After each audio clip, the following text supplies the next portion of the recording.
Oggi vi parlo di Hanno tutti ragione, il primo romanzo di Paolo Sorrentino.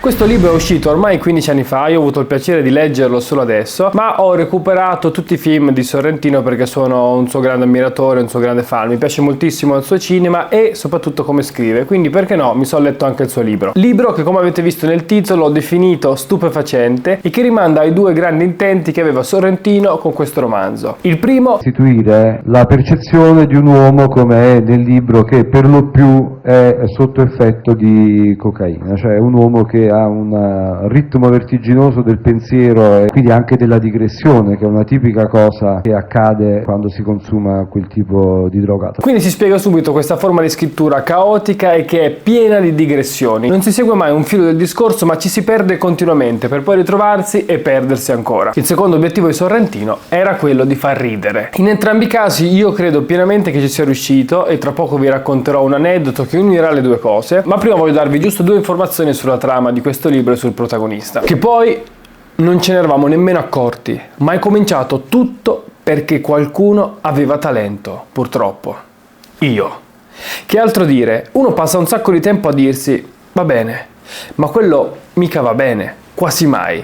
E chiuderei qui, prima ancora di cominciare, se non fosse che questa vanità malsana galoppa dentro di me, più veloce di me. Il protagonista che sta parlando si chiama Tony Pagoda, ha 48 anni ed è un cantante neomelodico degli anni 60. Io sono uno di quelli che per ingordi di etichette deficienti viene definito un cantante da night. Però io non sono un'etichetta, io sono un uomo. Ma che dire, col senno di poi, non era meglio essere un'etichetta? Ci troviamo di fronte a un protagonista super interessante, super vitale. Immaginate che il primo titolo che Sorrentino voleva dare a questo libro era Tony Pagoda e il vitalismo, poi giustamente defenestrato. Questi 48 anni, il suo incontro con Sinatra, l'incontro continuo che ha con tantissime donne, amici e maestri, lo portano di fronte a un bivio che poi verrà evidenziato fortemente dalla moglie che gli chiederà il divorzio. Questo marasma di confusione lo porterà a circa 2/3 del romanzo a scegliere di trasferirsi in Brasile, dove, circondato da scarafaggi, conoscerà addirittura la persona più vitale di lui, farà il punto sulla sua vita e solo di fronte a una gigantesca somma economica deciderà sul finire del romanzo di tornare in Italia. Il canto e la musica scandiscono tutto il romanzo, sia da un punto di vista formale, troviamo delle piccole frasi di alcuni cantautori e cantautrici italiani all'inizio di ogni capitoletto, qui per esempio c'è quella di Patti Bravo, sono tutti degli eroi quando vogliono qualcosa, ma un'altra caratteristica fondamentale che ritroviamo è un ritmo che viene scandito da un napoletano italianizzato, quindi una lingua che viene parlata dai napoletani che si imborghesiscono e della quale Sorrentino fa tesoro, ma poi anche un ritmo che scandisce tutti gli avvenimenti. Assistiamo a una serie infinita di incontri che poi aprono tantissime finestre che poi non vengono richiuse, vengono lasciate lì, aperte, scardinate e chiunque può entrare e vedere. Vi evidenzio come l'effetto ricercato da Sorrentino c'è, ma rende la lettura un po' complessa a volte, quindi ci sono dei momenti in cui questi flussi vengono in qualche modo esagerati e degli altri in cui sono perfetti e riescono a descrivere tutto ciò che accade intorno al protagonista. Non è una di quelle letture semplicissime, ci ritroviamo poi di fronte anche a un uso spasmodico degli aggettivi che però è una cifra stilistica di Tony Pagoda e tantissime metafore alla Sorrentino, quindi se siete avvezzi al cinema di Sorrentino non vi stupirete minimamente. Se cominciate da questo non vi preoccupate, perché nonostante sia un po' difficile all'inizio poi ci si abitua. E sempre per i fan di Sorrentino mi andrebbe di citare che all'interno di questo libro che precede È stata la mano di Dio troviamo due grandissime citazioni di quel film, cioè la frase non ti disunire, la troviamo prima qui che nel film, e poi anche l'aneddoto della baronessa, questa anziana signora ricchissima che ha ereditato tantissime cose, è rimasta sola, che diventa in qualche modo tutto il mondo femminile, al punto tale che poi lei chiederà a lui, in questo caso Tony Pagoda da giovane, ma che poi sappiamo grazie a È stata la mano di Dio anche a Sorrentino stesso, di pettinarle il pube. Quindi un aneddoto molto interessante che è stato prima scritto e poi mostrato per immagini. Come vi ho già detto, uno dei più grandi intenti di Sorrentino era quello di far ridere, ma per darvi darvi la prova di questa cosa vorrei raccontarvi una parte di questo romanzo, secondo me estremamente icastica e divertente, vi dà subito l'idea di quello che troverete all'interno del libro. A un certo punto il nostro Tony P finisce a casa di Rita Formisano, donna che viene descritta brevemente dicendo che è stata piacente in passato ma che ora è buona solo a giocare a carte insieme al protagonista, insieme alle sue amiche. Quindi il protagonista è interessato ad andare da lei perché ogni tanto gli sfila dei soldi sapendo che vince sempre. Ma dopo averla descritta il nostro Tony P ci dice qualcos'altro. È lei che mi ha piazzato il caffè in mano e mi tortura la salute con una lamentela sua che porta avanti da 3 settimane e che praticamente Tony P non si fila minimamente. In pratica Rita ha invitato sua sorella a casa, sorella che ha avuto da pochissimo un bambino piccolo che porta con lei e che dopo che si addormenta sul divano fa la pipì. La sorella chiede scusa ma Rita niente, non ne vuole sapere, spara una cazziata articolata e composita alla sorella come se avesse commesso peccato gravissimo. Le dice che è una tragedia questo divano con un po' di pipì sopra, che lei non sa educare il ragazzino e che non la vuole più vedere. La sorella non batte ciglio, capisce la gravità dell'avvenimento ma capisce allo stesso tempo che non è neanche successo il finimondo. Ma Rita continua ad incalzarla al punto tale che la sorella a un certo punto dice benissimo, tu non mi vuoi più vedere per questa cosa, neanch'io voglio farlo. Il problema è che questa storia viene raccontata a Tony P da circa 3 settimane e lui di fronte all'ennesimo accenno a questa storia sbrocca. Che devo fare, Tony? E questa domanda me la pone già da 3 settimane e io faccio finta di fare il conciliante e occulto il mio vero pensiero solo perché poi quando si gioca a Rita, che ha una latrina con le carte in mano, le sfilo puntuale quelle 50.000 lire domenicali. Ma io c'ho questo di caratteristico. Un paio di volte ce la faccio mentire, ma se mi cacate il cazzo per la 3ª volta allora esplodo e dico quello che penso e allora adesso parto in quarta senza freno e le dico tondo tondo a palle ferme. Hai rotto il cazzo Rita, con sta storia, hai rotto. Tua sorella dice che sei un piccolo borghese, ma sei peggio, sei 3 volte piccola borghese. Puzzi proprio di questa roba qua, ma ti pare il caso che un bambino fa qualcosa del genere e tu cacchi il cazzo di questa maniera? Ma che tiene sto divano tuo? Il platino da sopra è lavato ed è tornato tale quale. Io mo i bambini non li sopporto e questo mi è universale, però tu non puoi torturare le palle di tua sorella, le mie e quelle di tutti quelli che incontri con una cazzata di questa proporzione. Rita si ferma sconvolta perché per la prima volta dopo anni forse ascolta qualcosa di vero, guarda Tony e gli dice: sei un maleducato. Questa frase letteralmente scardina i collegamenti mentali più elementari del nostro protagonista. E lì fanculo le carte, fanculo le 50.000 lire. Tony parte. Dimmi che sono una merda. Mi sta bene. Io vengo dalla merda e nella merda torno ogni giorno perché sei puzzolente. Tutto svanisce nella vita meno che le puzze. Ma se ti metti a dire sconcezze e banalità come quella che sarei maleducato, allora divento una belva feroce.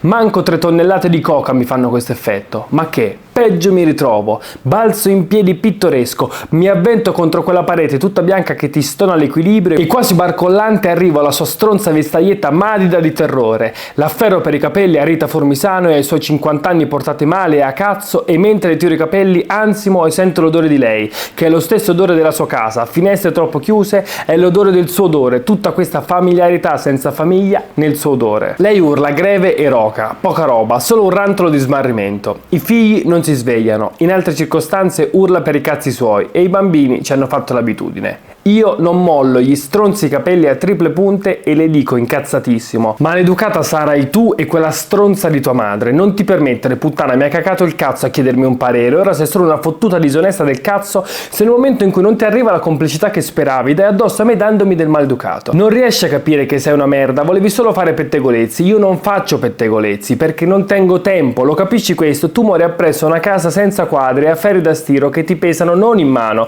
ma nel cuore e poi vuoi la complicità da me, ma lo sai che cazzo sono io? Io non ti conosco Formisano, sei solo piccola così e ora vattene a cacare in corridoio. E la scaraventa in corridoio. Succede che Tony P, dopo averla scaraventata per terra, averle tirato i capelli, esce dalla casa ma già nel corridoio inizia a pensare di aver combinato qualcosa di grosso. Gli viene un'idea. Nonostante sia domenica, lui ha un cugino un po' particolare che fa il penalista, un avvocato. Pensa di chiedergli un consiglio, come agire in questa situazione assurda in cui si è ficcato? Ma prima di trovarci nel suo studio abbiamo l'ennesima digressione, in cui ci viene presentato Vincenzo, il cugino di Tony P. Vincenzo è un tipo un po' particolare, è alto 1,96 m e pesa 240 kg sempre, indipendentemente dal fatto che mangi 3 bistecche oppure se sia dieta stretta da mesi. Il peso e l'altezza di Vincenzo vengono ben evidenziati dal protagonista perché lui per tutta la vita cerca di diminuire di peso ma non ce la fa, e ogni volta che parla con sua madre gli dice: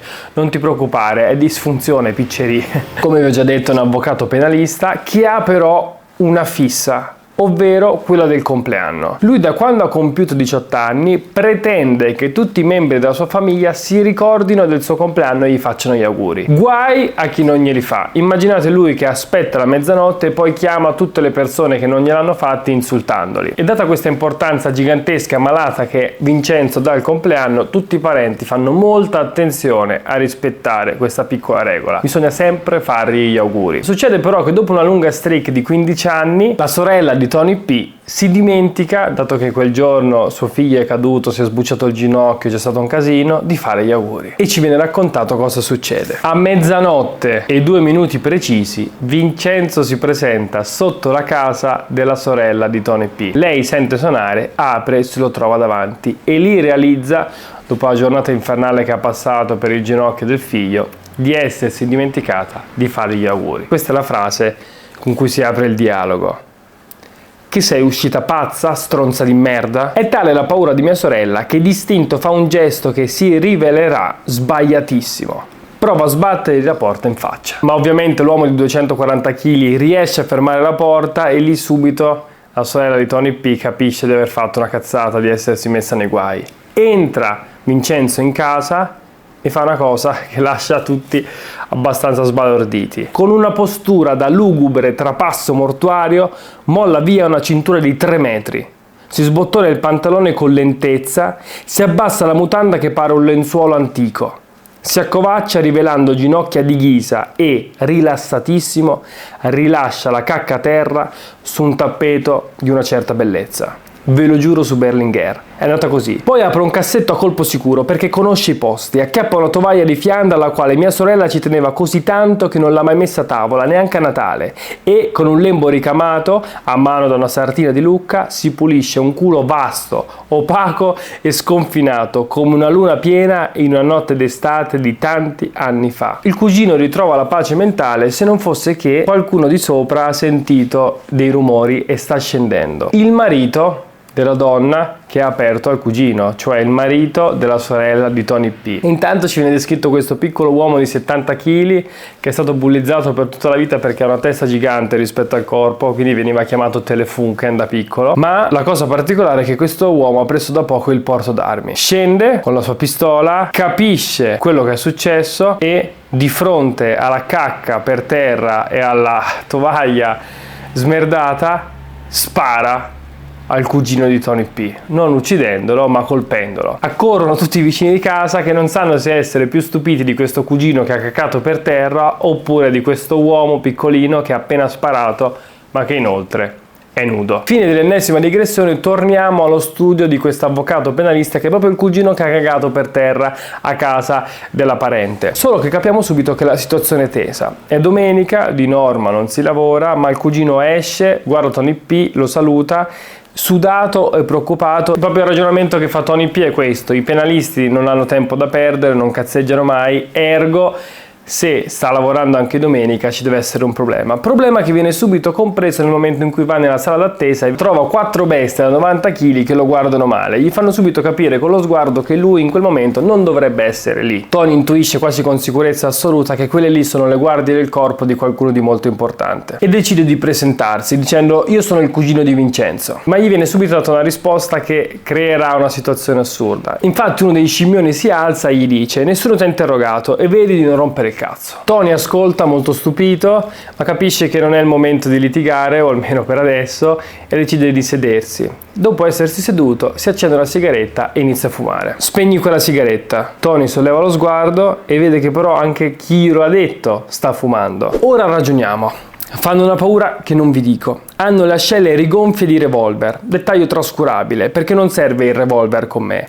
È sufficiente una manata di uno di questi stronzi sulla mia guancia, con la barba bianca di un giorno, per stendermi a terra come il coccodrillo dentro la palude. Insomma, emanano terrore e minaccia da tutti i pori. Però, oggi, sarà quel cazzo di comodino vuoto che mi porto dietro, sarà la vacuità della domenica pomeriggio, sarà che Rita Formisano mi ha irritato il sistema nervoso, sarà che mia moglie si è messa a fare la donna moderna.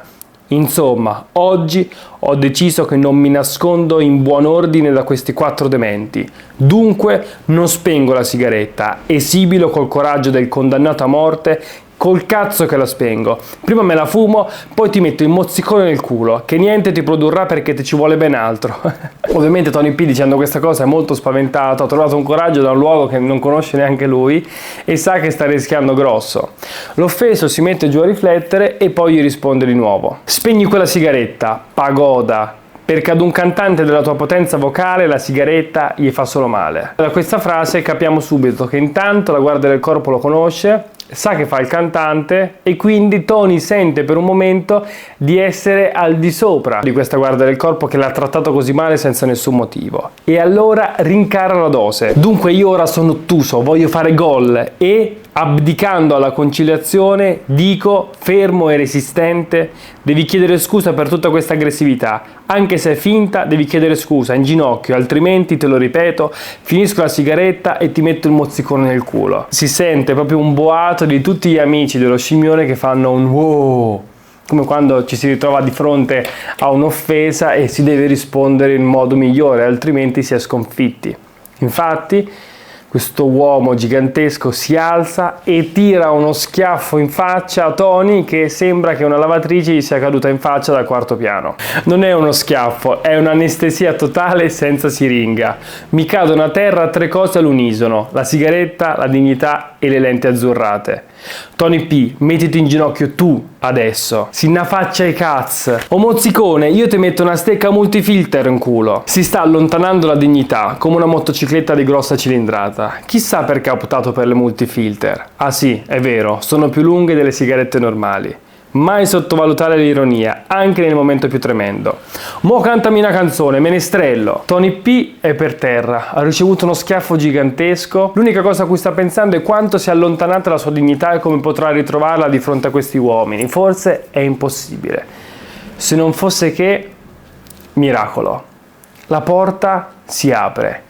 Esce suo cugino avvocato e penalista insieme ad un uomo che subito lo saluta e lo riconosce. Quest'uomo si chiama il Pesante. O Pesante, il mio fan, il mio boss, ma soprattutto il boss di questi 4 dementi.